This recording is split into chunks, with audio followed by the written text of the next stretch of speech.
দীর্ঘদিন ধরে ক্ষমতায় থাকা চট্টগ্রাম ওয়াসার ব্যবস্থাপনা পরিচালকের পদত্যাগের দাবিতে এই অবস্থান কর্মসূচি। এ সময় এমডি একেএম ফজলুল্লাহর পদত্যাগের দাবিতে ওয়াসা ভবন ঘেরাও করে আন্দোলনকারীরা। বৈষম্যের শিকার কর্মচারী ও শ্রমিকদের সাথে এবার এক দফা দাবিতে আন্দোলন করছে চট্টগ্রামের সচেতন নাগরিক সমাজ। মঙ্গলবার সকাল 11টা থেকে চট্টগ্রাম দামপাড়ার ওয়াসার প্রধান কার্যালয়ের সামনে অবস্থান কর্মসূচি নেন তারা। এর আগে রবিবার 24 ঘন্টার আলটিমেটাম দেয় নাগরিক সমাজ। তারা জানায়, স্বৈরশাসক শেখ হাসিনার দোসর ওয়াসার এমডির পদত্যাগের আন্দোলন চলাকালীন সময়ে ওয়াসার বহিরাগত কিছু সন্ত্রাসী তাদের উপর হামলা করে। তারা জিয়ার সৈনিক এক হও বলে স্লোগান দেয় বলেও জানান তারা। আমরা ছাত্র সমাজ এবং নাগরিক সমাজ দ্বিতীয় তলায় অবস্থান করছিলাম এমডি রুমের সামনে। তারা তালা মেলে রেখেছিল তার কক্ষটি।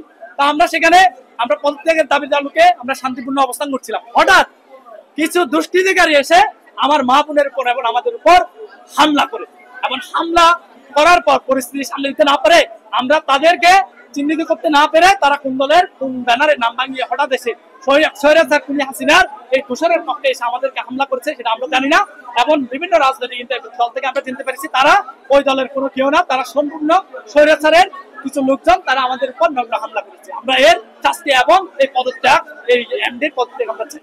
ওখানে আজকে আমাদের নামে যারা স্লোগান দিচ্ছে তারা আমাদের সংগঠনের সদস্যও না, সাধারণ নেতা তো থাক দূরের কথা, তারা আমাদের সংগঠনের কোনো সদস্যও না। এবং আমি যতটুকু, আপনারা আমাদেরকে একজন দুইজনের চেহারা দেখাইছেন, ওরা ওয়াসার ভোটারও না, ঠিক আছে? ওরা কে বা কাহারা, আপনারা ছবি ফুটেজ নিয়েছেন, আপনারা কেস আউট করেন। তবে চট্টগ্রাম ওয়াসা জাতীয়তাবাদী শ্রমিক কর্মচারী দাবি, আক্রমণকারী তাদের দলের কেউ নয়।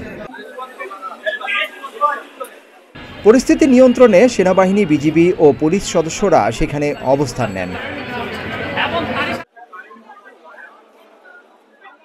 তবে পদত্যাগের সিদ্ধান্তে এখনো অনড় রয়েছেন ওয়াসার এমডি।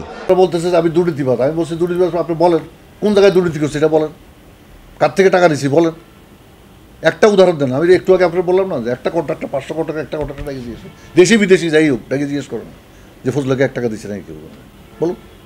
আপনি দুর্নীতিবাজ কেমনে বলেন? আমি যদি আপনার বলি দুর্নীতিবাজ, আপনি দুর্নীতিবাজ হয়ে যাবেন প্রমাণ ছাড়া। এটা ও জানে ভালো। ক্যাবের লোক আমার কী সম্পর্ক? ক্যাব আমার পদত্যাগ চাবে কেন? যদি 25-30 লোক পদত্যাগ চায় তো সে আমি পদত্যাগ করবো? আমি তো 40 লক্ষ লোকের সার্ভিস দিই। আমি 100% সদস্য এখানে। আমার এখানে অসত্যতার কোনো স্কোপও নাই, আমি অসত্যতা করিও নাই। এবং ওনারা যেটা বলো, ওনারা একটা প্রমাণ নিয়ে আসুক না, একটা প্রমাণ নিয়ে আসুক ওনারা যে এই জায়গায় আপনি এই টাকা নিচ্ছেন, আমাদের কাছে প্রমাণ আছে, ডকুমেন্টস আছে, অমুক আনুক, একটা প্রমাণ নিয়ে আসতে বলেন তাদেরকে। ওই তো একটা বলে 400 কোটি টাকার কাজ দিচ্ছে কোনো আমার ভাইনাকে, বলুক না কোন টেন্ডারে কোন জায়গায় কীভাবে দিচ্ছি 100 কোটি টাকা 400 কোটি টাকা কাজ বলুক। 2011 সালে ঢাকা ওয়াসার আদলে চট্টগ্রাম ওয়াসাতেও ব্যবস্থাপনা পরিচালকের পদ তৈরি করা হয়। ওয়াসা বোর্ডও পুনর্গঠন করা হয়। তখন এমডি পদে নিয়োগ পান তৎকালীন চেয়ারম্যান একেএম ফজলুল্লাহ। সেই থেকে এমডি পদে দায়িত্ব পালন করছেন তিনি। সবশেষ গত 1 নভেম্বর 8মবারের মতো এমডি হিসেবে তাকে 3 বছরের জন্য নিয়োগ দেওয়া হয়।